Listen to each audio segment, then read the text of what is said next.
Assalamualaikum warahmatullahi wabarakatuh. Kami akan lanjutkan pertemuan yang ke-11. Maaf ya, ini saya. Untuk kelas ini saya akan menggantikan pada waktu pertemuan yang ketiga yang waktu itu libur. Ini akan saya teruskan dan saya sampaikan sebetulnya ini lebih dulu ya, materi lebih dulu tentang hukum bisnis, yaitu hubungan-hubungan bisnis. Apa di dalam hubungan-hubungan bisnis, karena banyak sekali tentang hubungan antar lembaga dan perusahaan, yaitu yang dikatakan di dalam bisnis ada keagenan. Di sini akan saya sampaikan perbedaan agen dan distributor. Agen atau agent yaitu perusahaan nasional yang menjalankan keagenan. Keagenan adalah hubungan hukum antara pemegang merek atau prinsipal dan suatu perusahaan dalam penunjukan untuk melakukan perakitan, pembuatan, serta penjualan barang atau produk industri tertentu, yaitu produk-produk besar, produk-produk perakitan, ya, produk-produk ini pembuatan barang-barang yang bisa bergerak, contohnya mobil atau kendaraan lainnya atau traktor-traktor, mempunyai wewenang bertindak untuk atas nama prinsipal. Sedangkan distributor adalah seseorang atau badan bertindak sebagai distributor atas nama diri sendiri untuk melaksanakan bisnis dengan pihak lain. Yang prinsipal itu merupakan pihak asing, disebut prinsipal, bertanggung jawab atas tindakan yang dilakukan agen sepanjang dalam batas wewenang yang diberikan kepadanya. Terjadinya hubungan bisnis keagenan disebabkan pihak luar negeri tentunya yang tidak diperbolehkan untuk menjual barang produksinya secara langsung, baik ekspor atau impor ke Indonesia, sehingga pemegang merek tersebut harus menunjuk agen-agen atau perwakilannya di Indonesia untuk menjual produksinya. Jadi tidak langsung dari luar negeri itu dijual langsung di sini, tidak. Harus diproduksi di sini, harus dirakit di sini, harus didesain di sini, semuanya di sini pengerjaannya. Jadi pihak asing yang bertanggung jawab. Ya. Itu yang namanya prinsipal. Contohnya yaitu tadi mobil, kendaraan roda 2, atau mesin-mesin traktor yang lain. Dalam perjanjian, para pihak akan merumuskan secara jelas seperti peristiwa apa saja yang menjadi perselisihan, event of default, yang memberikan dasar bagi masing-masing pihak untuk memutus perjanjian keagenan atau distributor di antara mereka yang dikategorikan yaitu sebagai event of default antara lain yaitu 1. Apabila agen atau distributor lalai melaksanakan kewajibannya sebagaimana tercantum pada perjanjian keagenan distributor, termasuk kewajiban melakukan pembayaran. Yang kedua, apabila agen atau agent atau distributor garis miring melaksanakan apa yang sebenarnya tidak boleh dilakukan apabila para pihak jatuh pailit. Yang ketiga, keadaan-keadaan lain yang menyebabkan para pihak tidak dapat melaksanakan apa yang menjadi kewajiban-kewajibannya. Selanjutnya, franchising, hak monopoli dalam bisnis. Franchise itu waralaba.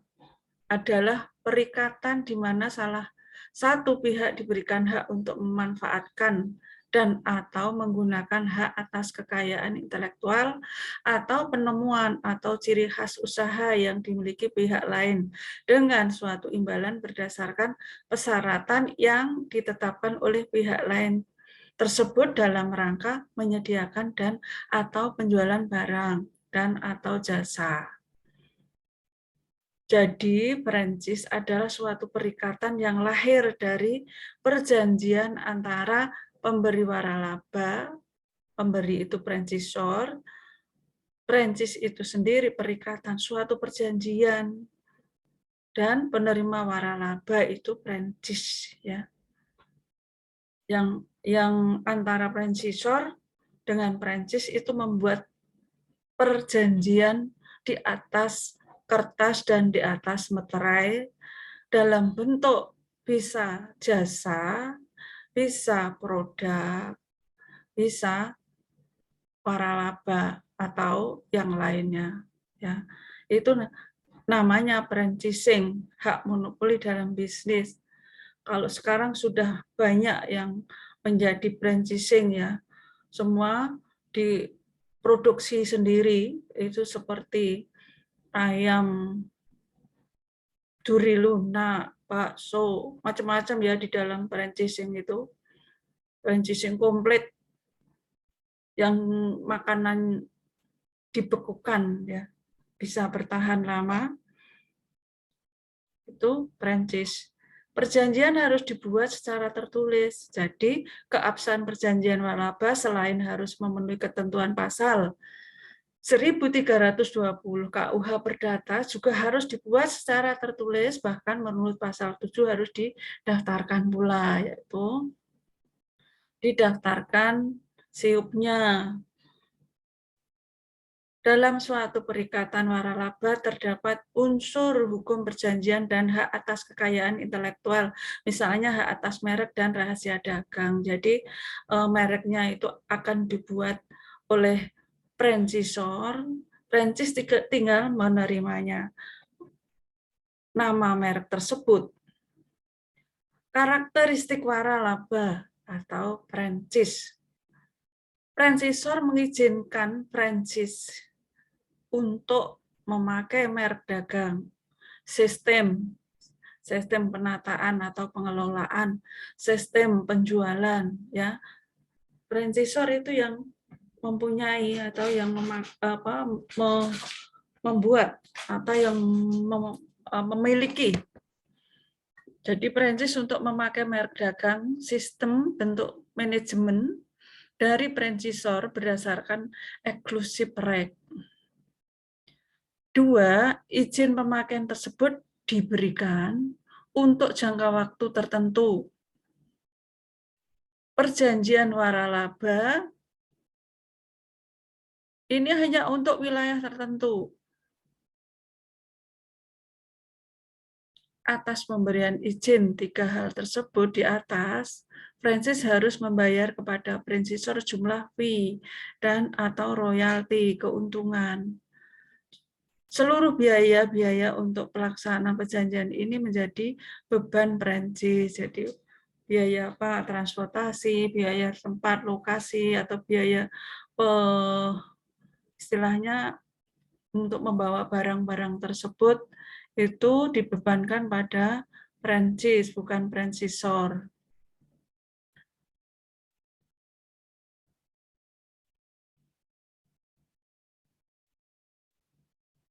Ini saya update dulu, sudah.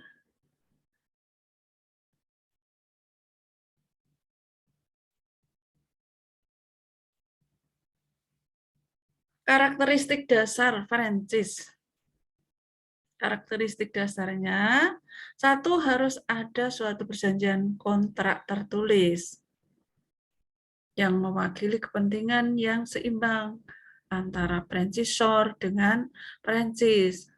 Franchisor yang punya produk, franchise yang menjual produk. Seperti itu jelasnya.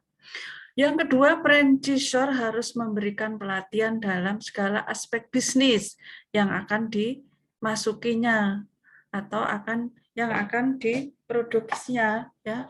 Jadi franchisor itu hanya harus memberikan pelatihan bagaimana caranya, bagaimana pengelolaannya, bagaimana perjanjiannya. Franchisor harus mempunyai hari waktu untuk memberi pelatihan. Yang ketiga, franchise diperbolehkan dalam kendali franchisor. Beroperasi dengan menggunakan nama atau merek dagang, format atau prosedur sistem tadi, serta segala nama reputasi baik yang dimiliki franchisor. Jadi boleh menggunakan mereknya, boleh menggunakan hak-haknya, hanya sebatas menggunakan.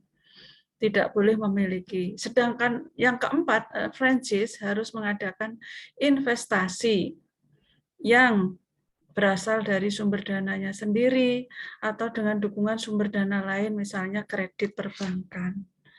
Ya harus membeli alatnya, membeli tempatnya, membeli ini untuk penjualannya, transportasinya, itu adalah franchise, karakter franchise. Itu masuk franchise, ya. Yang kelima, franchise berhak secara penuh mengelola bisnisnya sendiri. Jadi mungkin bisa ditawarkan di grup BA atau bisa dalam penjualannya itu dengan istilahnya bagaimana strateginya, ya. Yang keenam, franchise membayar fee dan atau royalti kepada franchisor atas hak yang didapatnya, yang atas bantuan yang terus-menerus diberikan oleh franchisor. Jadi franchisor sudah memberi pelatihan, franchise sudah menyiapkan semua dana untuk kebutuhan penjualan, itu melalui dari face to face, entah itu door to door, bagaimana strateginya. Setelah mendapatkan royalti atau keuntungan, itu akan dibagi dengan franchisor sesuai dengan perjanjian awal. Franchise berhak memperoleh daerah pemasaran tertentu, di mana ia adalah satu-satunya pihak yang berhak memasarkan barang atau jasa yang dihasilkan. Di lokasi itu tidak kok tumbuhan. Kalau memang satu wilayah harus dibagi beberapa franchise. Jangan 1 kilometer udah ada franchise satu merek. Itu sebetulnya akan menyulitkan, ya. Yang kedelapan, transaksi yang terjadi antara franchisor dengan franchise bukan merupakan transaksi yang terjadi antara cabang dari perusahaan induk yang sama atau antara individu dengan perusahaan yang dikontrolnya. Transaksi antara franchisor dengan franchise bukan merupakan yang terjadi antara cabang. Jadi istilahnya franchisor sebagai perusahaan induk mengontrol franchise.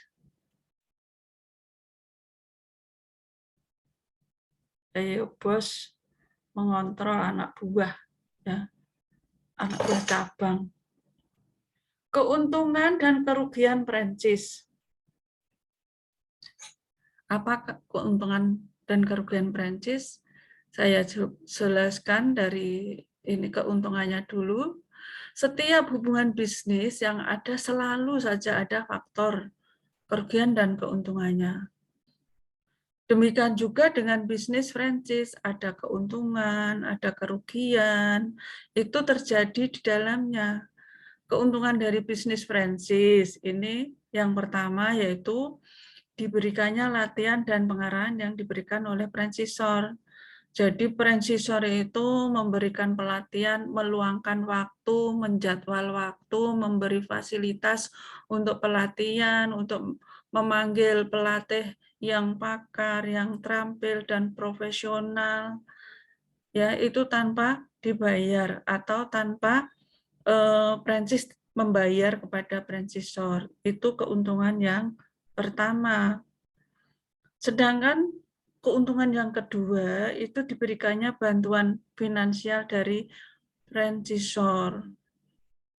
kebutuhan finansial itu bisa berupa pinjaman, bisa berupa bahan-bahan produk yang bisa didistribusi dulu. Membayarnya nanti kalau sudah laku itu bisa juga. Yang ketiga, diberikannya penggunaan nama perdagangan, produk atau merek yang telah dikenal. Franchise mempunyai merek yang sudah dikenal dan franchisor mempunyai merek sudah dikenal, franchise tinggal menjalankan produknya, ya, tinggal menjualkan. Jadi itu sebagai keuntungannya. Nama-nama seperti ini yang perwakilan ya, yang Wendy's, perwakilan Walgreen, Dairy Queen, Holiday Inn, KFC, McDonald, dan apa itu kan merek-merek di luar ya, telah dikenal secara luas. Itu tinggal menyalurkan atau memberi strategi karena sudah punya nama internasional. Sedangkan apa kerugian dalam bisnis franchise tersebut? Kerugian dari franchise, satu, adanya program latihan yang dijanjikan oleh franchisor kadangkala jauh dari apa yang diinginkan oleh franchise. Kadangkala janji pelatihan tidak terrealisasi. Kadangkala mungkin hanya sebagian yang pelatihan itu diberikan. Kadangkala lupa sama sekali tidak memberikan pelatihan. Jadi itu kerugiannya tentang franchise yang pertama. Jadi waktu mungkin karena banyaknya produk, banyaknya kerjaan sehingga lupa akan memberikan pelatihan dan tidak ada waktu untuk memberi pelatihan. Yang kedua adalah perincian setiap hari tentang penyelenggaraan perusahaan sering diabaikan. Nah, itu kurang kontrol karena seumpama ya produknya udah menyebar seluruh Indonesia, mungkin juga franchisor kewalahan. Tidak setiap hari on time. Jadi kadang mungkin dirapel atau 1 minggu sekali atau berapa bulan sekali atau 1 bulan sekali atau berapa hari sekali. Seperti itu. Jadi ditumpuk itu menjadi kerugian franchise. Data tidak akurat jadinya. Kerugian yang ketiga adalah hanya sedikit sekali kebebasan yang diberikan kepada franchise untuk menjalankan akal budi mereka sendiri. Jadi tidak bisa apa istilahnya mengganti merek, tidak bisa mendampingkan merek yang lain untuk disejajarkan, tidak boleh. Itu melanggar perjanjian. Ya. Jadi hanya satu merek tertentu sesuai yang diperjanjikan. Yang keempat adalah pada bisnis franchise, jarang mempunyai hak untuk menjual perusahaan kepada pihak ketiga tanpa terlebih dahulu menawarkannya kepada franchisor dengan harga yang sama. Jadi kalau memang merasa rugi, merasa bosan atau merasa tidak untung, biasanya mempunyai inisiatif untuk dialihkan, tetapi itu tidak boleh, harus lapor franchisor dulu kalau ingin mengalihkan produk-produknya franchisor, ya. Tidak semata-mata kamu mau jual ini umpama ya, dalam kondisi yang banyak kerugiannya sehingga dialihkan ke pihak ketiga tanpa memberitahu franchisor, itu akan kena sanksi tersendiri sesuai dengan perjanjian awal. Selanjutnya adalah bentuk-bentuk franchising. Apa itu franchising? Franchising tadi yang pertama sudah saya sampaikan. Product and trade franchise. Franchisor memberikan lisensi kepada franchise untuk menjual produk-produk franchisor, misalnya dealer mobil dan stasiun bensin, kendaraan bermotor, mungkin juga robot profesional, mungkin apalagi mesin-mesin traktor, dan lain sebagainya. Yang kedua, bisnis format franchise. Franchisor memberikan seluruh konsep bisnis yang meliputi strategi pemasaran, pedoman dan standar pengoperasian bantuan teknis, pelatihan kepada franchise, misalnya fast food restoran, yaitu harus diberikan kepada franchise, ya, bentuk franchising itu seperti ini, komplit diberikan pada franchise. C adalah joint venture. Apa itu joint venture? Joint venture dapat diartikan sebagai suatu macam perserikatan yang sifatnya sementara. Kerjasama antara pemilik modal asing dengan pemilik modal nasional semata-mata berdasarkan suatu perjanjian berkala, kontraktual, jadi kontraktor, jadi kontrak sementara. Itu joint venture. Jadi kerjasama tapi sifatnya ada batas waktunya. Menurut pandangan seorang ahli hukum, joint venture adalah kerjasama sementara, yaitu suatu macam partnership, persikatan yang bersifat sementara. Partnership itu ya kerjasama dengan orang yang cocok dan sesuai partnership. Apa yang dimaksud dengan operasional joint venture? Adapun beberapa operasional joint venture yaitu mencoba memanfaatkan modal asing yang berasal dari luar negeri. Karena di luar negeri mau invest kurang leluasa sehingga lari ke Indonesia untuk memberikan modal, ya, suatu kerjasama perakitan mobil seperti itu. Dua, mencoba untuk memanfaatkan teknologi yang berasal dari luar negeri. Tidak hanya perakitan mobil, tapi juga ini mencoba memanfaatkan teknologi yang berasal dari luar negeri. Apa itu? Bisa juga pembuatan robot, teknologi robot. Sekarang baru dikembangkan robot itu untuk fasilitas apa? Fasilitas rumah sakit juga bisa.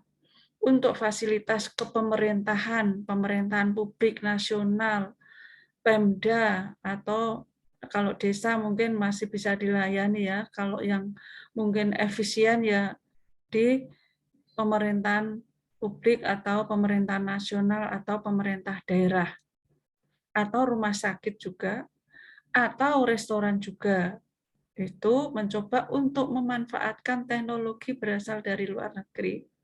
Robot bisa melayani pasien, robot bisa melayani kuliner konsumen yang kuliner di restoran, robot bisa melayani masyarakat untuk kebutuhan dalam pemerintahan itu surat menyuratnya. Yang ketiga, mencoba untuk memanfaatkan kapasitas manajemen dari luar negeri. Kapasitasnya apa? Yang berbentuk profesional, ya. Sebagai apa kapasitas itu? Kalau memang menguntungkan, kalau memang membuat efisien anggaran, nah itu perlu dicoba. Itu yang ketiga. Detailnya, joint venture dapat juga diartikan sebagai usaha patungan antara pihak domestik, ya, pihak domestik, pihak dalam negeri dengan pihak asing atau luar negeri dalam rangka kerjasama yang berupa kontrak tadi yang bersifat internasional dengan masing-masing pihak menundukkan diri pada sistem nasional yang berbeda. Pada kedua belah pihak yang berkontrak harus berpegang pada ayas hukum berkontrak atau ayas konsensualitas. Itu harus komplit, ada azas-azasnya, detailnya ya antara luar negeri dan dalam negeri itu ada kontrak bisnis, azas konsensualitas. Ya. Alasan pembentukan joint venture, alasannya apa?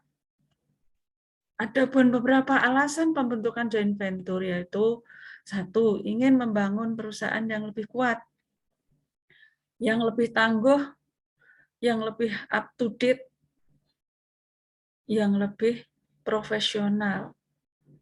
Yang kedua, adanya pembagian biaya dan risiko. Jadi tidak, kalaupun rugi banyak, tidak sendirian. Ada yang menanggung atau berbagi. Adanya pembagian biaya dan risiko, bisa biaya itu ditanggung bersama dan risiko juga ditanggung bersama. Yang ketiga, memperbaiki akses sumber finansial atau modal. Yang keempat, akses menuju teknologi dan pelanggan baru.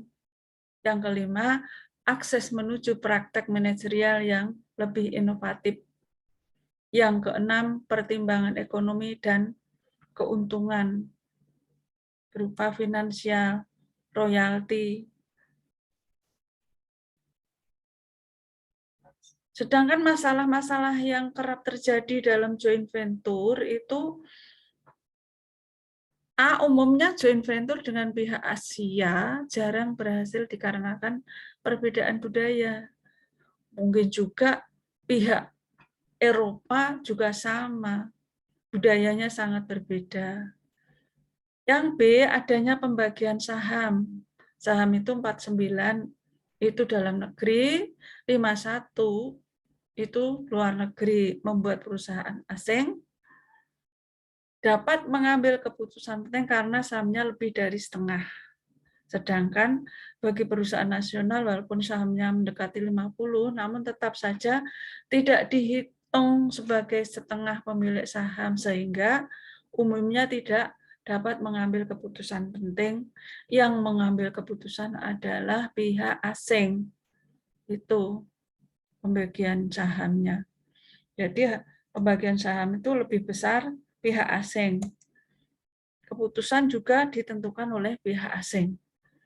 Saya begitu juga dengan joint venture yang merupakan gabungan lebih dari 2 perusahaan, misalkan 5 perusahaan, maka pembagian saham pun biasanya kecil-kecil, kemungkinan masing-masing hanya punya 20% saja, 20 kali 5 sehingga menjadi 100%. Kemudian masalahnya adalah dalam pengambilan suatu keputusan akan terjadi pengoperan saham ke pihak lain karena ketidakpuasan, jadi lempar-lemparan ke sana kemari. Ya, itu yang terjadi yang joint venture yang gabungan. Yang D, masalah yang terjadi yaitu bila joint venture dengan susunan 50-50, jadi separuh 50-50, 50%, 50%. Maka keputusan tak dapat diambil, apalagi kalau tak ada yang mau mengalah. Karena itu jangan pernah membuat joint venture dengan susunan sama seperti itu. Jadi harus lebih besar mana, lebih besar asing. Itu yang biasanya yang diterapkan seperti itu, harus lebih besar asing karena yang membuat keputusan asing dan modal terbesar juga bisa asing. Kita kalau orang dalam negeri harus menurut sesuai dengan perjanjian. Bangun guna serah atau Bulk Operate Transfer BOT. Apa itu BOT? BOT yaitu pemanfaatan barang milik atau kekayaan negara atau daerah yang dilimpahkan pengelolaannya kepada perum atau perusahaan daerah berupa tanah oleh pihak lain dengan cara pihak lain tersebut membangun bangunan dan atau sarana lain berikut fasilitasnya di atas tanah tersebut. Contohnya apa? Yaitu bisa dicontohkan seperti bangunan Indomaret, Alfamart, atau mungkin bangunan-bangunan yang lain, atau bangunan pertanian juga bisa untuk penanaman obat-obatan atau untuk penanaman varietas unggul. Ya, itu BGS, bangun guna serah atau Build Operate Transfer BOT, bahasa Latinnya. Nah, BOT dasar hukumnya yaitu menurut keputusan Menteri Keuangan nomor 248 KMK, ya. KMK itu keputusan Menteri Keuangan nomor 04 tahun 95 tanggal 2 Juni 95. Disebutkan bahwa yang dimaksud dengan bangun serah guna adalah suatu bentuk perjanjian kerjasama yang dilakukan antara cara pemegang hak atas tanah dengan investor, yang menyatakan bahwa pemegang hak atas tanah memberikan hak kepada investor untuk mendirikan bangunan selama masa perjanjian bangun guna serah atau BOT dan mengalihkan kepemilikan bangunan tersebut kepada pemegang hak atas tanah setelah masa bangun guna serah berakhir. Biasanya kalau Indomart itu sewanya adalah pemegang hak guna bangunan sekitar 20 tahun. Setelah 20 tahun, tanah akan diserahkan kepada pemegang hak atas tanah tersebut atau yang memiliki hak milik tanah. Jadi Indomaret hanya bisa operasi dalam penjualan 20 tahun. Setelah itu kalau ingin diperpanjang juga mungkin beda harga, beda waktu juga, beda jangka waktu bisa diperpanjang sesuai dengan kesepakatan antara pemilik dengan investor yang mau membuat bangunan di situ. Ya. Penjelasannya yang dimaksud dengan bentuk pola bangun guna serah, Build, Operate, and Transfer atau BOT adalah pemanfaatan barang atau milik kekayaan negara daerah yang dilimpahkan pengelolaannya kepada perum atau perusahaan daerah berupa tanah oleh pihak lain. Kalau yang ini dijelaskan itu pembangunan perumahan.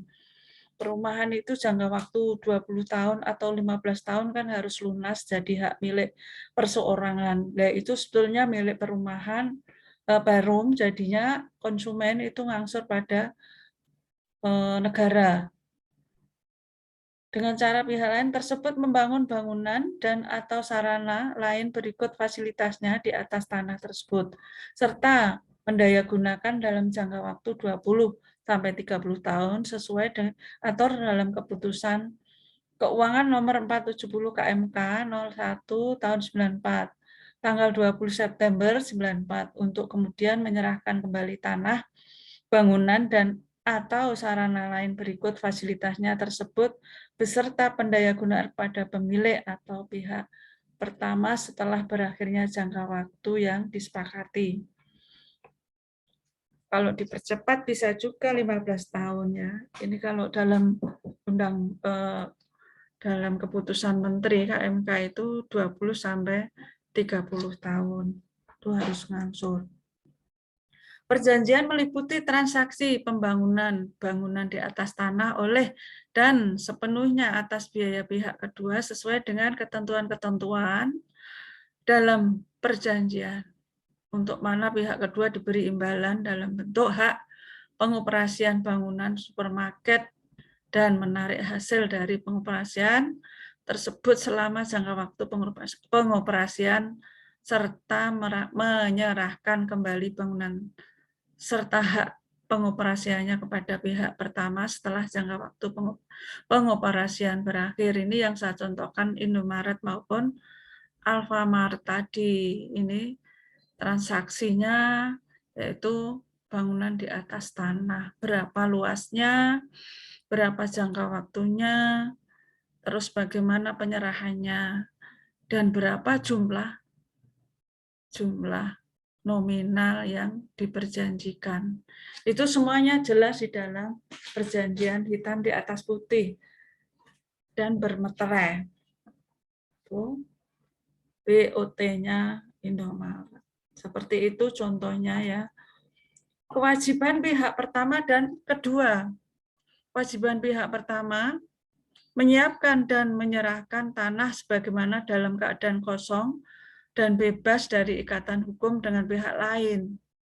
Yang dimaksud jadi bukan milik orang dan milik pihak ketiga, atau milik pihak keempat, atau milik yayasan, atau milik negara, atau milik siapa yang tidak tentu atau tidak bertuan, yaitu kewajiban pihak pertama ini menyiapkan dan menyerahkan tanah kepada bagaimana keadaan kosong dan bebas itu dari ikatan hukum dengan pihak lain. Jadi sudah betul-betul milik pihak pertama.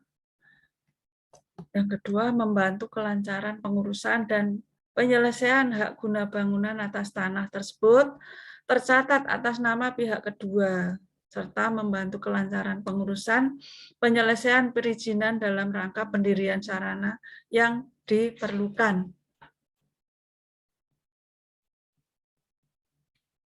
Kewajiban pihak kedua itu melaksanakan pembangunan bangunan sebagaimana dimaksud yang tertulis dalam perjanjian, membayar biaya pengadaan tanah, menyetorkan bagian keuntungan setiap tahun kepada pihak pertama dan sebagainya sesuai kesepakatan. Ini tentang keagenan atau distributor, ini sudah saya sampaikan. Bagaimana kewajiban, karakteristik sudah lengkap. Sebetulnya pertemuan untuk materi kuliah itu hanya sampai 12 kali pertemuan, tetapi di STIE dibuat sampai 16 termasuk UTS maupun UAS. Kalau hukum bisnis, itu kalau saya melihat dari literatur itu hanya cukup sampai bab 8, ini sudah melangkah 2 bab ya. Jadi ini tentang keagenan dan distributor serta karakteristiknya sudah saya sampaikan karena menyesuaikan materi yang masih belum saya sampaikan. Ini ada sisipan mutiara bijak. Setiap peluang bisnis itu memiliki kesulitan dan setiap kesulitan di dalamnya mempunyai peluang menghasilkan keuntungan. Jadi peluang bisnis itu harus diamati. Mana ada kegagalan atau mana ada kesulitan itu harus diamati juga bagaimana cara menyelesaikannya. Semua itu ada kesulitan, bagaimana pemecahannya. Itu harus bisa memikirkan untuk kedepannya bisa menghasilkan keuntungan yang lebih banyak. Itu sebagai mutiara tips today. Yang kedua, maka sesungguhnya di dalam kesulitan itu ada kemudahan. Ini suatu mutiara bahwa orang itu kalau sudah sulit, ada kesulitan itu jangan terus putus asa. Kesananya nanti akan ada jalan terbuka. Itu yang kami maksud.